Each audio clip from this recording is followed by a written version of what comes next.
Donc le retour au travail c'est plutôt bien passé par rapport à la poche. J'avais du matériel sur moi au cas où, mais j'ai jamais eu besoin de l'utiliser. Les poches se vident très facilement, il suffit d'avoir une toilette proche.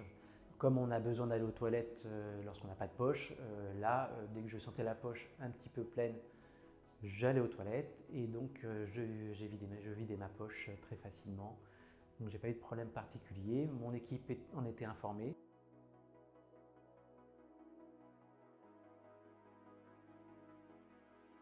J'ai tout de suite repris à plein temps. Étant à mon compte, je n'ai pas de temps partiel, il n'y avait pas de temps partiel prévu.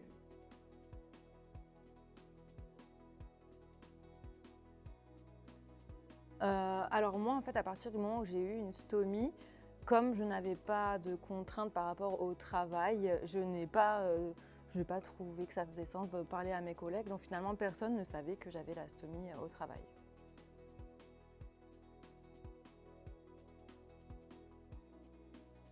Je n'ai pas eu besoin de consulter au préalable.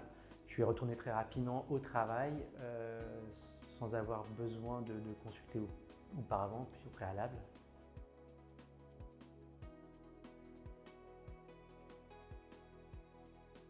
Alors la reconnaissance de travailleur handicapé, je l'avais avant la stomie avec ma maladie de Crohn, du coup. Il n'y a pas eu lieu de demander particulièrement de RQTH. J'étais autonome avec ma poche. Je n'avais pas besoin d'aménagement particulier dans mon quotidien pour le travail.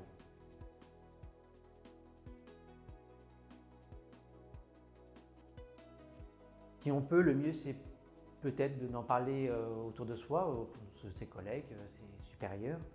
Ça permet de répondre à des questions éventuelles, des inquiétudes éventuelles.